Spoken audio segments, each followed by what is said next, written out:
ডিব্ৰুগড়ত এটা ডাঙৰ ঘটনা এটা হ'ল।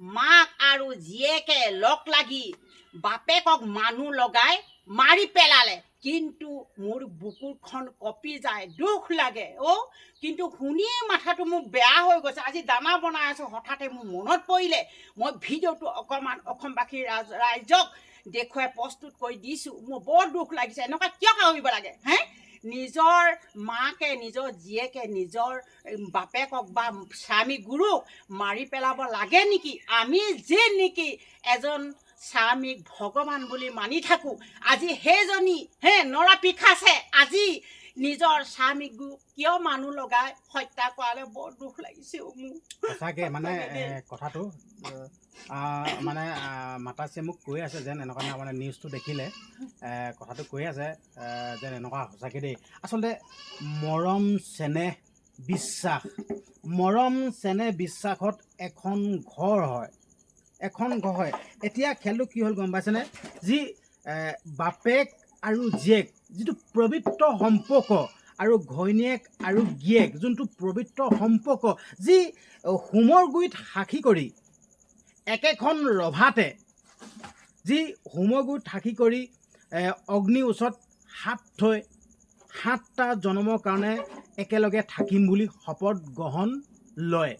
কিন্তু তেনে এজন স্বামীক নিজৰ ঘৈণীয়েকে আৰু নিজৰ কন্যা মানে নিজৰ মাতৃ আৰু কন্যাই লগ লাগি চুপাৰী কিলাৰ হতুৱাই মাৰি পেলাইছে। এই কাণ্ডটো ডিব্ৰুগড়ত হৈছে দেই। কাণ্ডটো আপোনালোকে হয়তো নিউজত দেখি আছে, কিন্তু বুকু কঁপি গৈছে, অসম কঁপি গৈছে এই কাণ্ডটো। আচলতে আমি ছ'চিয়েল মিডিয়াটো কি হৈছে নাজানো, মানে খুলিব নোৱাৰোঁ। আজি আমুকক আমুক কৰিলে, তামুকক তামুক কৰিলে, মানে এইবিলাকে মানে একদম এনেকুৱা জঘন্য জঘন্য কাণ্ড, জঘন্য মানে এনেকুৱা সমস্যাবিলাক মানে আমি অকল এইবিলাককে আমি নিউজত দেখা পাই থাকোঁ। তো এতিয়া কথা হ'ল চিন্তা, মাকজনী কেনেকুৱা হ'ব লাগিব? ছোৱালীজনীৰ কথা বাদ দিলোঁ বাৰু, মাকজনী কেনেকুৱা হ'ব লাগিব? আৰু জীয়েকজনী 9ত পঢ়ি থকা, ঠিক আছে। আৰু যোন দুটা ল'ৰা যোনকেইটা মানে চুপাৰী কিলাৰ, সেই ল'ৰাকেইটাও 18 বছৰ হোৱা নাই, 18 বছৰ হোৱা নাই। এইটো দুখ কৰিব নালাগে, এইটো কথা বোলে সিহঁতক কঠোৰতকৈ কঠোৰ শাস্তি দিব লাগে। এইটো ক'লোঁ। সকলোৱে কমেণ্ট কৰক, সকলোৱে ওলাই আহক আৰু এনেকৈ আমাৰ অসমখন বা পৃথিৱীখন লুটি খাব।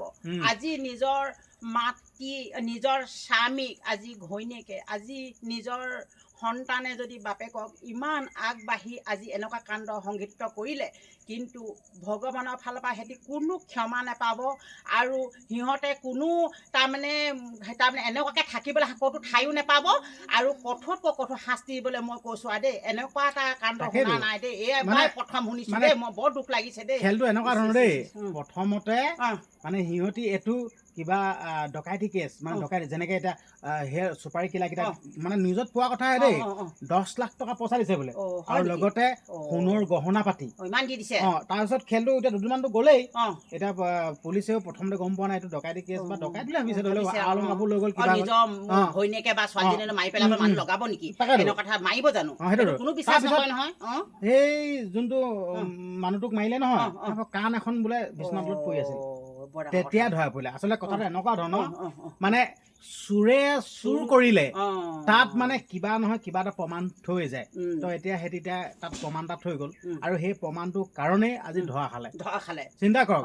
আৰু আমি এনেকুৱা মানুহ হয়, আমি গাঁৱলীয়া মানুহ হয়, কোনোবাই যদি কিবা চুৰ কৰে নহয়, গৰু চৰু যদি হেৰাই নহয়, আমি মংগল চাই উলিওৱা মানুহ আকৌ দেই। তেনেকুৱা না কথা।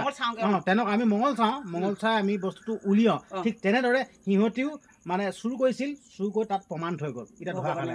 এতিয়া এটা কথাই ক'ব বিচাৰিছোঁ, মানে আচলতে এইটো পৰকীয়া প্ৰেমৰ কাৰণে নে কিবা ধন টকা পইচাৰ কাৰণে নে কি, মানে এই বস্তুটো তদন্তত ওলাব লাগে। আৰু ইহঁতি যি জঘন্য কাণ্ড কৰিছে, কঠোৰতকৈ কঠোৰতম শাস্তি পাবই লাগিব। কাৰণ কেলে এনেকুৱা এইবিলাক যদি কাণ্ড আমি শুনি থাকোঁ বা দেখি থাকোঁ, মানে অসমখন বা গোটেই এনেকুৱা পৃথিৱীখন মানে ৰখাতলৈ গৈছে। চিন্তা কৰক, এনেকুৱা কাণ্ডবিলাক যদি আমি শুনি থাকোঁ, তো বহুত বেয়া লগা কথা, বহুত দুখ লগা কথা। আৰু হেৰি নহয়, আজি সিহঁতে কৰিলে সেইটোতো কাণ্ড, বেলেগে কৰিব নহয়, শিক্ষা লৈ ল'ব নহয়। সেইটো কাৰণে উচিত শাস্তি পাব লাগে দুখীয়ে, কিন্তু তেতিয়াহে অলপমান ভয় খাব। এনেকুৱা ধৰণৰ যাতে সিহঁতক যোনটো শাস্তি দিব নহয় সেই শাস্তিটো দেখি দেখি আনে ভয় খায় ভয় খাই নকৰে কম্পমান হয় এইটো কৰিব লাগিব যদি ইহঁতে যদি শাস্তি নাপায় বা সিহঁতে যদি আইনী মেৰপাকত যদি বাচি যায় তেতিয়াহ'লে কিন্তু মানে সিহঁতে বেছিকে ওপৰলৈ উঠিব এনেকুৱা সিহঁতেচোন কৰিলে এনেকে বাচিলে আমিও কওঁ তেনেকুৱা থাকে নহয় এতিয়া আমি এতিয়া ধেৰ দেখি আছো আগতে ধৰি লওক নাম নকওঁ বাৰু এতিয়া আগতে দুদিনমান জেলত থাকে আৰু দুদিনমান পাছত ওলাই আহে এই বস্তুটো হ'ব নালাগে এইটোতো বহুত বেয়া কথা এইটো এটা বহুত ডাঙৰ মেছেজ গৈছে নিজৰ মাক আৰু জীয়েকে লগ লাগি এইটো বহুত ডাঙৰ কথা নহয় ডাঙৰ কথা আৰু মই শুনা নাই মই ইমান সৰুৰ পৰা ডাঙৰ এখন বিয়া পাতি ল'ৰা ছোৱালী ডাঙৰ কৰিলো এইবাৰ প্ৰথম শুনিছো বেলেগ বুকুৰ কপি গৈছে দেই এতিয়া এই বস্তুটো বিশ্বাস বিশ্বাস নামৰ যোনটো শব্দ সেই শব্দটো মানে সেই শব্দটোত কালিমা সানিছে কেনেকৈ এতিয়া চাওকচোন এতিয়া নিজৰ বাপেকে নিজৰ জীয়েকক কি সন্দেহ কৰিব নেকি বিশ্বাস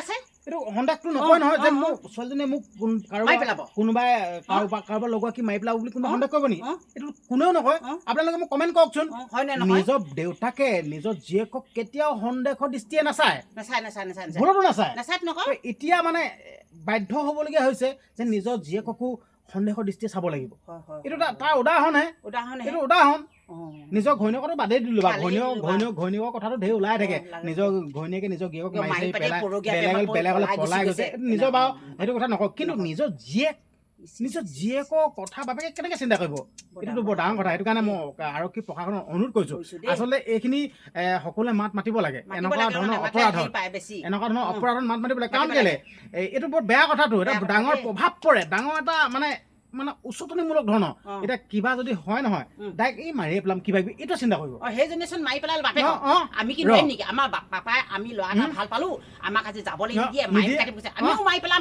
এইটো মাইণ্ডত মানে এই বস্তুটো খেলাব সৰু ল'ৰা ছোৱালীহে পঢ়া শুনা ছোৱালী 9ত পঢ়া ছোৱালীহে কিমানো ডাঙৰ 9ত মানে ধৰি লওক পঢ়িছেহে কিমানো নাজানো বস্তুটো এইটো শিকি লয় সেইটো কাৰণে ক'ব বিচাৰিছো মানে ইহঁতি শাস্তিটো মানে কঠোৰতম পাব লাগিব আৰু আইনী তদন্তত মানে দুখী মানে উপযুক্ত শাস্তি পাবই লাগিব যাতে আইনী মেৰপাকত যাতে হাৰি যাব নোৱাৰে এইটোৱে ক'লো আৰু আপোনালোকে ভিডিঅ'টো ইমানে শ্বেয়াৰ কৰক আৰু আপোনালোকৰ মন্তব্যবিলাক কমেণ্ট বক্সত দিয়কচোন মানে আপোনালোকে কমেণ্টবিলাক নকৰে আপোনালোকে কমেণ্ট কৰিবচোন যেন এই বস্তুটো আপোনালোকে কি শুনি ভাল পাইছে নেকি আপোনালোকৰ মন্তব্যখিনি দিয়কচোন নিজৰ মাক আৰু জীয়েকে লগ লাগি নিজৰ বাপেকক নিজৰ গিয়েকক আজি চুপাৰী গিলা লগাই মাৰি পেলাইছে এইটো কিমান সাধাৰণ কথা কিন্তু নহয় এইটো সাধাৰণ কথা কিন্তু নহয় কিবা শুনিলে কিবা গা নোম হিয়ৰি উঠা মানে বুকু কঁপি যায় হয় নহয়